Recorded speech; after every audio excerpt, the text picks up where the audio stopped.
Cyber కేటుగాళ్లు జనసొమ్ము కొల్లగొడుతున్నారు. పోలీసులు ఎన్ని చర్యలు తీసుకుంటున్నా, పబ్లిక్ ఎంత అలర్ట్గా ఉంటున్నా స్మార్ట్గా అకౌంట్లోని డబ్బులు కాజేస్తున్నారు. తక్కువ మొత్తం డిపాజిట్ చేసి ఫోన్కు క్రెడిట్ అలర్ట్స్ ఇస్తున్నారు. ఇక ఆ మెసేజ్ చూసి యూపీఐ బ్యాలెన్స్ చెక్ చేస్తే ఖాతాలోని డబ్బు గాయబ్ చేస్తున్నారు.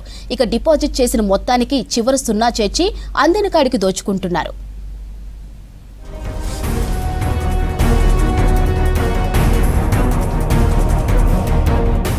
సైబర్ నేరగాళ్లు రెచ్చిపోతున్నారు. కొత్త రూట్లలో అకౌంట్లను లూటీ చేస్తున్నారు. మన అకౌంట్లో ఎంతో కొంత డబ్బు డిపాజిట్ చేసి ఉన్నదంతా ఊడ్చేస్తున్నారు. డిపాజిట్ చేసిన మొత్తానికి సున్నా చేర్చి వందలను వేలుగా, వేలను లక్షలుగా మార్చి కొట్టేస్తున్నారు. రీఫండ్ చేయకపోతే కాల్ చేసి బెదిరింపులకు పాల్పడుతున్నారు. ఇలా యూపీఐ అడ్డాగా సాగుతున్న సైబర్ మోసాలను జంప్ డిపాజిట్ స్కామ్స్ గా నేషనల్ సైబర్ క్రైమ్ పోర్టల్ గుర్తించింది. Payment gateways, e commerce, job portals target గా జరుగుతున్న ఈ కొత్త తరహా మోసాల పట్ల అలర్ట్ గా ఉండాలని ప్రజలకు సూచిస్తుంది. అన్ని రాష్ట్రాల సైబర్ క్రైమ్ పోలీసులకు అలర్ట్స్ జారీ చేస్తుంది. మనకు తెలియకుండానే ఎంతో కొంత డబ్బు డిపాజిట్ అయినట్లు మెసేజ్ రాగానే వెంటనే యూపీఐ పేమెంట్ యాప్స్ ను ఓపెన్ చేయొద్దని నిపుణులు సూచిస్తున్నారు.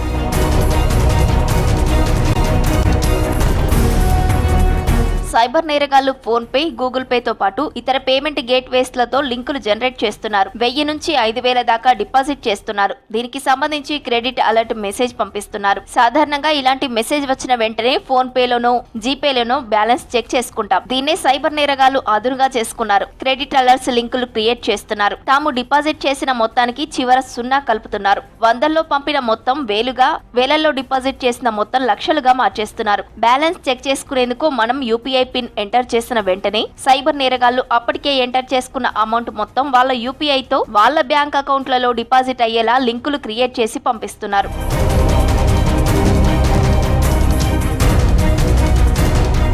యూపీఐని వాడని వాళ్లకు సైబర్ నేరగాళ్లు కాల్స్ చేసి మోసాలకు పాల్పడుతున్నారు. మరొకరి అకౌంట్ కి పంపాల్సిన డబ్బు పొరపాటున మీకు పంపించామని రివర్స్ కొట్టండి అంటూ రిక్వెస్ట్ చేస్తారు. అవసరమైతే బ్యాంక్ బ్యాలెన్స్ చెక్ చేసుకోవాలని సూచిస్తారు. ఈ మెసేజ్ లో ఉన్న లింక్ ను క్లిక్ చేసి ఫోన్ పే లేదా జీపే కి రీఫండ్ చేయాలని కోరుతారు. ఇక్కడే అసలు మోసం ఉంటుంది. సైబర్ నేరగాళ్లు పంపించిన మెసేజ్ లో ఉదాహరణకు 5000 డిపాజిట్ అయినట్లుంటే వారు పంపించే లింక్ లో మాత్రం 50,000 తమ అకౌంట్ కి క్రెడిట్ అయ్యేలా ఫీడ్ చేస్తున్నారు. దీంతో లింక్ ఓపెన్ చేసి యూపీఐ పిన్ ఎంటర్ చేసిన వెంటనే సైబర్ నేరగాళ్ల టార్గెట్ పూర్తవుతుంది. వాళ్ళు చెప్పినట్టుగా రీఫండ్ చేయని వాళ్లకు కాల్స్ చేసి బెదిరింపులకు పాల్పడుతున్నారు. ఫోటోలు మార్ఫింగ్ చేసి సోషల్ మీడియాలో పెడతామని బ్లాక్మెయిల్ చేస్తున్నారు.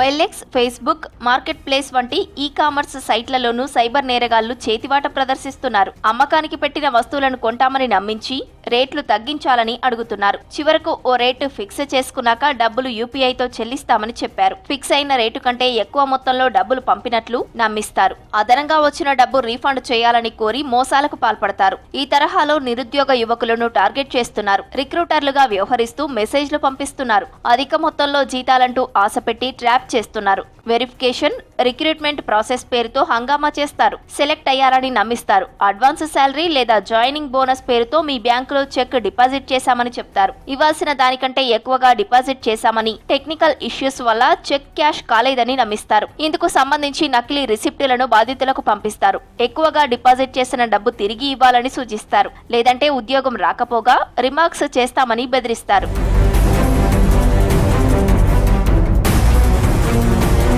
ఇలాంటి మోసాలు ఈ మధ్య ఎక్కువగా జరుగుతున్నాయి. అకౌంట్ లో డబ్బు డిపాజిట్ చేసిన వెంటనే ఫోన్ పే లేదా జీపే యాక్టివేట్ అవుతుంది. కానీ ఇలాంటి డిపాజిట్స్ జరిగినప్పుడు 15 నుంచి 30 నిమిషాల పాటు యూపీఐని వాడొద్దని సూచిస్తున్నారు ఎక్స్పర్ట్స్. మనం ఆ లింకులు ఓపెన్ చేశామంటే స్కామర్లు ఫీడ్ చేసుకున్న మొత్తం ఇతర ఖాతాలోకి ట్రాన్స్ఫర్ అవుతుంది. మ్యూల్ అకౌంట్స్, కొనుగోలు చేసిన బ్యాంక్ అకౌంట్లతో విత్ డ్రా చేసుకుంటారు. ఇలాంటి మోసానికి గురైతే వెంటనే 1930 లేదా సైబర్ క్రైమ్ పోలీసులను ఆశ్రయించాలని అంటున్నారు అధికారులు.